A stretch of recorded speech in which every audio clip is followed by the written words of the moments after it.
زیادہ سے زیادہ انکشاف حقیقت۔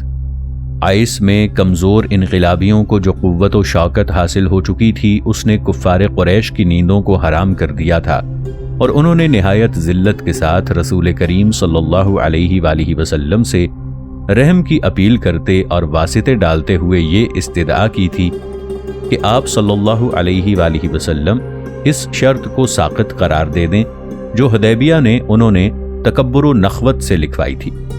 اس شرط کی وجہ سے ان کا قافیہ بہت تنگ ہو گیا تھا اور انہیں اس صلح سے شدید دشواری کا سامنا کرنا پڑا۔ آئس کے انقلابیوں نے بت پرستی کے طوفانوں کے خلاف بہت اچھے فوائد حاصل کیے، جس سے بت پرستی ذلیل ہو کر جھک گئی، اور اس کے محافظوں نے جس شرط کو کبر و نخوت اور لوگوں کو دکھاوے کے لیے حدیبیہ میں لکھوایا تھا، اسے باطل قرار دینے کی استدعا کی۔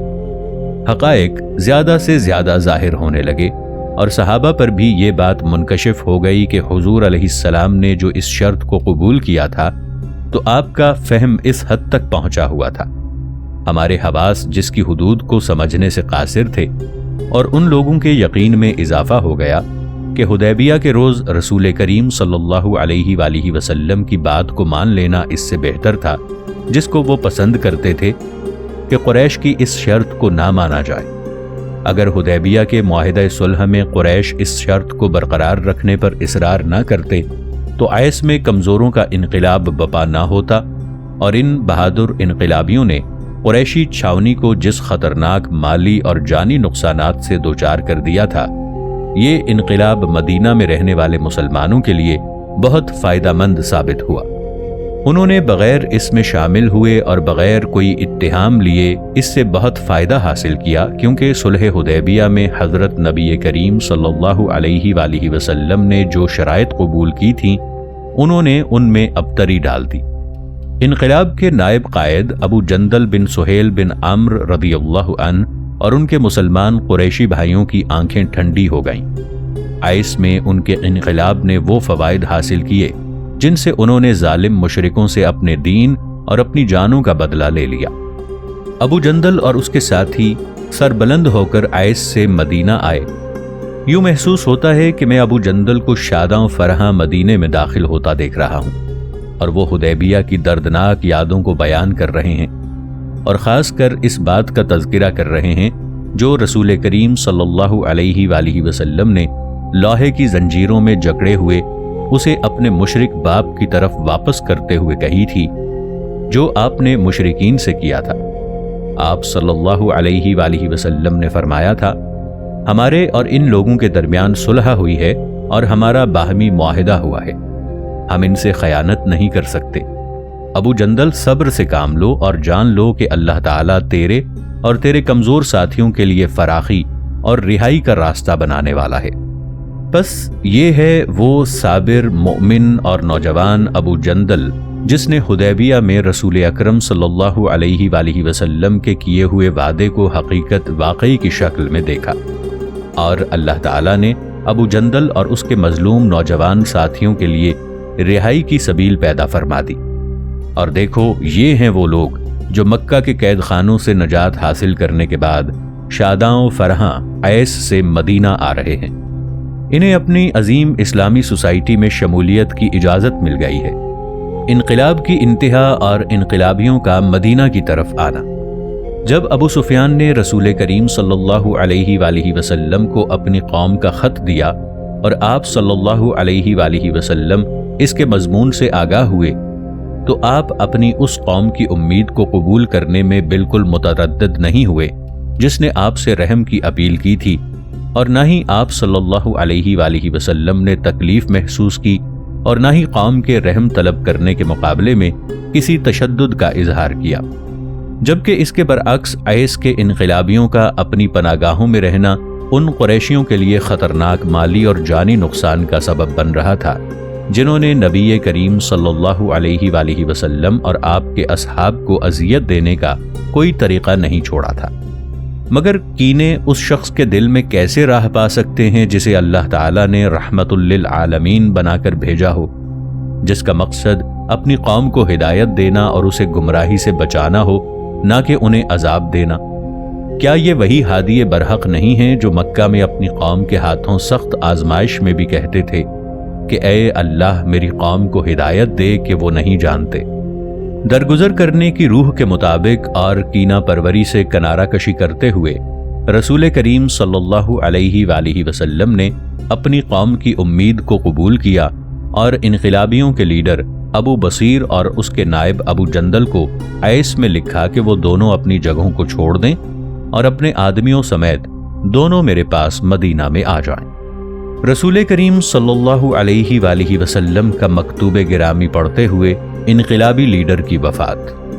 کہتے ہیں کہ جب انقلابی لیڈر ابو بصیر کو رسول کریم صلی اللہ علیہ وآلہ وسلم کا یہ خط موصول ہوا تھا تو اس وقت وہ مرض کی وجہ سے حالت نزا میں تھا۔ اس نے خط کھول کر پڑھنا شروع کیا تو اس کی روح اس حال میں کہ رسول اللہ صلی اللہ علیہ وآلہ وسلم کا خط اس کے ہاتھ میں تھا، اللہ کے حضور حاضر ہو گئی۔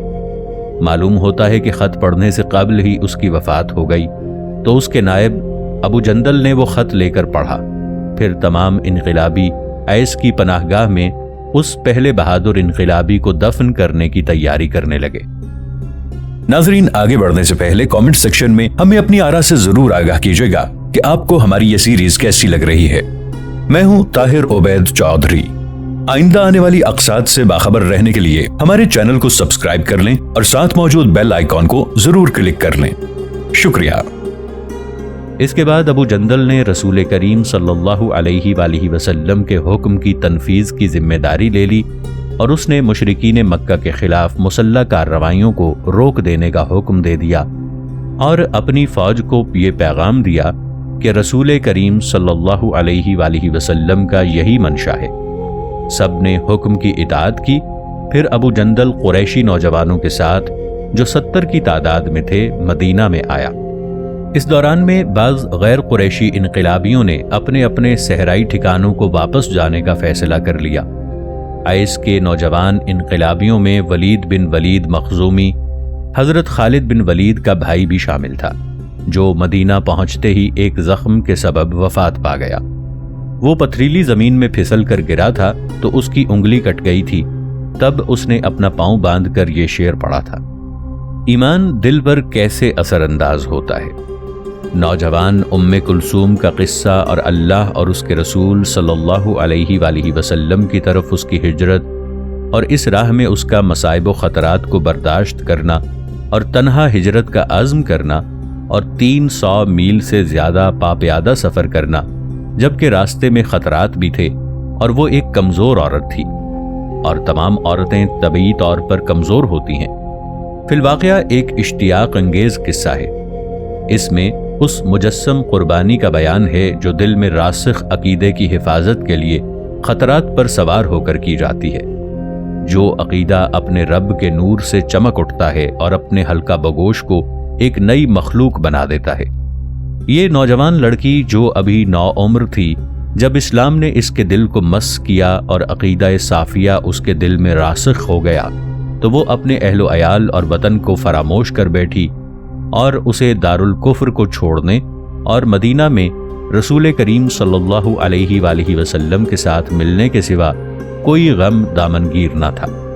اسے اپنے عقیدے کی حفاظت کا شوق تھا، جیسا کہ اس نے مدینہ پہنچ کر اس کی صراحت کی ہے۔ وہ اس بات سے خائف تھی کہ اگر اذیتوں کا سلسلہ دراز ہو گیا تو وہ اپنی کمزوری کی وجہ سے فتنے میں پڑ کر اسلام کو نہ چھوڑ بیٹھے۔ اسے اسلام چھوڑنے سے مر جانا آسان معلوم ہوتا تھا۔ یہی وجہ ہے کہ اس نے مکے کو چھوڑا اور تنہا پاپیادہ مدینہ جانے کا فیصلہ کر لیا اور عملاً ہجرت میں مشغول ہو گئی۔ جب مناسب وقت پر اس نے مکہ کو چھوڑا تو وہ مصمم ارادہ کیے ہوئے تھی کہ وہ اس طویل اور بعید راستے کو جو عظیم خطرات سے گھرا ہوا تھا یکا و تنہا طے کرے گی۔ اللہ تعالیٰ نے اس کے لیے ایک دلیر، شریف اور کریم خاندانی آدمی کو مقدر کر دیا، جس جیسے مرد کم ہی ہوتے ہیں۔ نہ یہ اسے جانتی تھی اور نہ وہ اسے جانتا تھا، مگر وہ اس کے لیے ایک بہترین محافظ بن گیا اور اسے مدینہ پہنچا کر بغیر اس کے کہ یہ اس کے نام سے آگاہ ہو واپس اس مقام پر آ گیا جہاں سے چلا تھا۔ یہ آدمی خزاعہ قبیلے سے تعلق رکھتا تھا جو رسول کریم صلی اللہ علیہ وآلہ وسلم کے حلیف تھے۔ اس نیک، صالح اور راست باز خاتون کی ہجرت کے قصے میں عقیدے پر ثابت قدمی کے بہت سے سبق موجود ہیں، اور خزاعی مرد کے قصے میں دلیری، شرافت اور افعال حسنہ پر ابھارنے والی بات پائی جاتی ہے، جس سے مردانگی کے راستوں میں روشنی حاصل کی جا سکتی ہے۔ ہم اس قصے کو واقعی کی روایت کے مطابق مکمل طور پر بیان کرتے ہیں۔ صلح حدیبیہ کے بعد ہجرت کرنے والی پہلی مسلم خاتون۔ واقعی کا بیان ہے، مورخین کہتے ہیں کہ ہم ام کلثوم بنت عقبہ بن ابی معیط کے سوا کسی مسلمان قریشی خاتون کو نہیں جانتے جس نے اللہ اور اس کے رسول کی طرف ہجرت کی ہو۔ وہ خود بیان کرتی ہے کہ ہمارا ایک جنگل جہاں میرے رشتہ دار مقیم تھے، وہاں 3-3 4-4 دن رہا کرتی تھی۔ یہ جنگل تنعیم یا حساس کی جانب تھا۔ پھر میں اپنے گھر والوں کے پاس واپس آ جایا کرتی تھی۔ وہ میرے جانے پر برا نہ مانتے تھے، یہاں تک کہ میں نے ایک دن سفر ہجرت کی نیت کر لی۔ بس میں ایک روز مکہ سے نکلی، گویا میں اس جنگل میں جانا چاہتی تھی جہاں جا کر میں رہا کرتی تھی۔ جب وہ شخص جو میرے پیچھے پیچھے آ رہا تھا واپس لوٹ گیا تو میں نکل کر ایک راستے پر پہنچی۔ کیا دیکھتی ہوں کہ خزاعہ قبیلے کا ایک آدمی سامنے کھڑا ہے۔ اس نے مجھ سے دریافت کیا، تو کہاں جانا چاہتی ہے؟ میں نے جواب دیا، مجھے کوئی اپنی ضرورت ہے، تو کیوں پوچھتا ہے اور تو کون ہے؟ اس نے جواب دیا، میں خزاعہ قبیلے سے تعلق رکھتا ہوں۔ جب اس نے خزاعہ کا ذکر کیا تو مجھے تسلی ہوئی، کیونکہ خزاعہ رسول کریم صلی اللہ علیہ وآلہ وسلم کے معاہدے میں شامل تھا۔ میں نے کہا، میں ایک قریشی عورت ہوں اور رسول کریم صلی اللہ علیہ وآلہ وسلم سے ملنا چاہتی ہوں، اور مجھے راستے کا کوئی پتہ نہیں۔ اس نے جواب دیا، ہم شب و روز ان راستوں پر چلنے والے ہیں اور ان سے خوب آگاہ ہیں، میں مدینہ تک تمہارا ساتھ دوں گا۔ پھر وہ اپنے اونٹ کو میرے پاس لایا اور میں اس پر سوار ہو گئی اور وہ میرے اونٹ کو چلاتا تھا۔ خدا کی قسم اس نے مجھ سے ایک بات تک نہ کی۔ جب وہ اونٹ کو بٹھاتا تو مجھ سے دور ہٹ جاتا، اور جب میں اونٹ سے اتر جاتی تو وہ اونٹ کے پاس آ کر اسے درخت کے ساتھ باندھ دیتا اور مجھ سے پرے ہٹ جاتا۔ یہاں تک کہ جب شام ہو جاتی تو اونٹ کو چارہ کھلائے بغیر اسے اپنے قریب کر لیتا اور مجھ سے پیٹھ پھیر لیتا، اور جب میں اس پر سوار ہو جاتی تو وہ اس کی مہار پکڑ لیتا اور اترنے تک پیچھے کی طرف متوجہ نہ ہوتا۔ ہم اسی طرح چلتے رہے یہاں تک کہ مدینہ آ گئے۔ اللہ تعالیٰ اس ساتھی کو جزائے خیر دے۔ ام کلثوم کہا کرتی تھیں کہ خزاعہ کیا ہی اچھا قبیلہ ہے۔ اس کے بعد میں ام المؤمنین حضرت ام سلمہ رضی اللہ عنہا کے پاس گئی اور میں نقاب اوڑھے ہوئے تھی۔ آپ رضی اللہ عنہا نے مجھے نقاب اتارنے تک بالکل نہ پہچانا۔ وہ مجھ سے چمٹ گئیں اور فرمانے لگیں، کیا تو نے خدا اور اس کے رسول صلی اللہ علیہ وآلہ وسلم کی طرف ہجرت کی ہے؟ میں نے جواب دیا، ہاں، لیکن مجھے یہ خوف دامنگیر ہے کہ رسول کریم صلی اللہ علیہ وآلہ وسلم مجھے مشرکین کی طرف واپس لوٹا دیں گے، جیسے انہوں نے میری طرح آنے والے مردوں ابو جندل اور ابو بصیر کو واپس لوٹا دیا ہے۔ اور اے ام سلمہ، مردوں کا حال عورتوں جیسا نہیں ہوتا۔ لوگ مجھے تلاش کر رہے ہوں گے اور مجھے ان سے جدا ہوئے 8 دن ہو چکے ہیں۔ جس قدر میں مفقود الخبر ہوتی گئی ہوں، اسی قدر وہ میری تلاش کر رہے ہوں گے، یہاں تک کہ وہ مجھے پالیں گے۔ واقعی کہتا ہے، رسول کریم صلی اللہ علیہ وآلہ وسلم حضرت ام سلمہ کے پاس آئے تو انہوں نے آپ صلی اللہ علیہ وآلہ وسلم کو ام کلثوم کے حالات بتائے، تو رسول کریم صلی اللہ علیہ وآلہ وسلم نے اسے خوش آمدید کہا۔ ام کلثوم نے عرض کیا، یا رسول اللہ صلی اللہ علیہ وآلہ وسلم، میں اپنے دین کو لے کر آپ صلی اللہ علیہ وآلہ وسلم کے پاس بھاگ کر آئی ہوں، میری حفاظت کیجیے اور مجھے ان کی طرف واپس نہ لوٹائیے۔ وہ مجھے فتنے میں ڈالیں گے اور اذیت دیں گے، اور مجھ سے اذیت پر صبر نہیں ہو سکتا۔ میں ایک عورت ہوں اور عورتوں کی کمزوری سے آپ واقف ہیں۔ میں نے آپ کو 2 آدمیوں ابو جندل اور ابو بصیر کو مشرکین کی طرف واپس کرتے دیکھا ہے، یہاں تک کہ ایک تو ان سے محفوظ ہو گیا ہے اور میں ایک عورت ہوں۔ مشرکین کی طرف سے ام کلثوم کی واپسی کا مطالبہ۔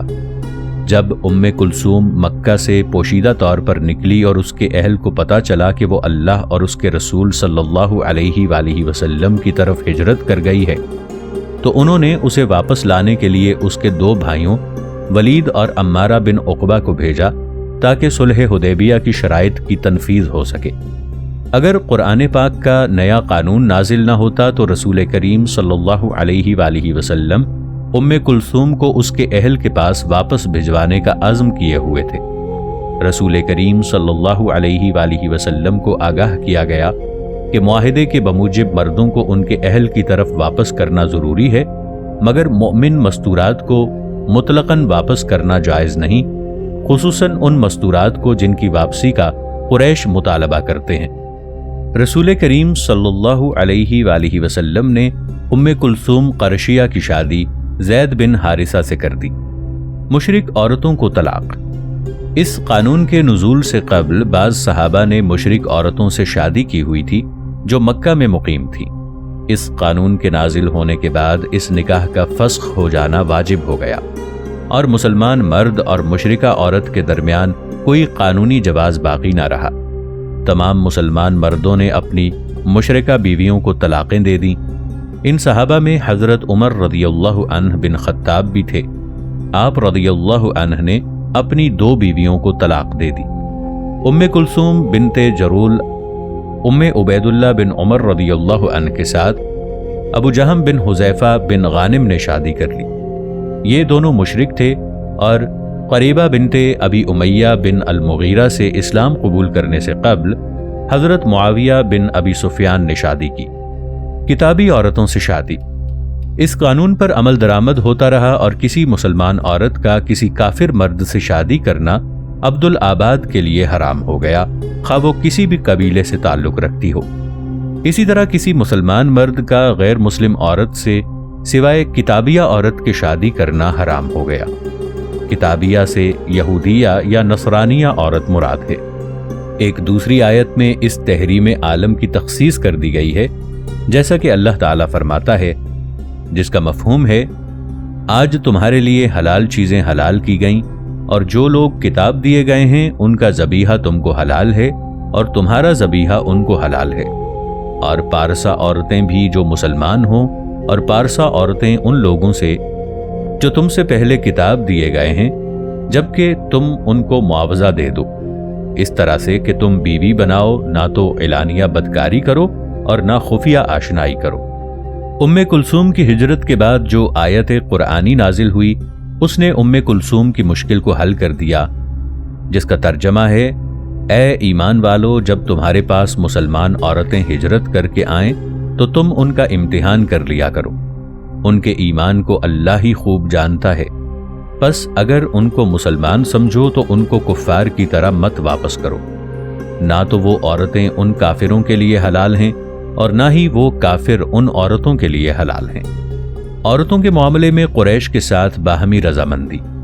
اس جدید قانون کے نزول کے علاوہ قرآن نے اہل مکہ کے ہر مشرک مرد کو جس کی مسلمان بیوی اسے چھوڑ کر ہجرت کر گئی ہو راضی کرنے کا حکم دیا کہ حکومت صلح حدیبیہ کے قیام کی وجہ سے وہ تمام اخراجات اسے واپس کرے جو اس نے اپنی بیوی کے مہر میں، جو اسلام کے جدید قانون کے تحت مطلقہ ہو کر اس پر حرام ہو گئی ہے، برداشت کیے ہیں۔ اللہ تعالیٰ نے اس باہمی رضامندی کے متعلق فرمایا ہے، جس کا ترجمہ ہے، اور ان کافروں نے جو کچھ خرچ کیا ہو وہ ان کو ادا کر دو، اور تم کو ان عورتوں سے نکاح کر لینے میں کچھ گناہ نہ ہوگا جبکہ تم ان کے مہر ان کو دے دو۔ ساریہ خبت، رجب سن 8 ہجری۔ غزوہ موتا کے بعد اور فتح مکہ سے قبل اسلامی فوج نے جو عسکری کارروائیاں کیں ان میں وہ سریہ بھی ہے جس کی قیادت حضرت ابو عبیدہ بن الجراح رضی اللہ عنہ نے بحر احمر کے ساحل پر دیار جوہینہ تک کی ہے۔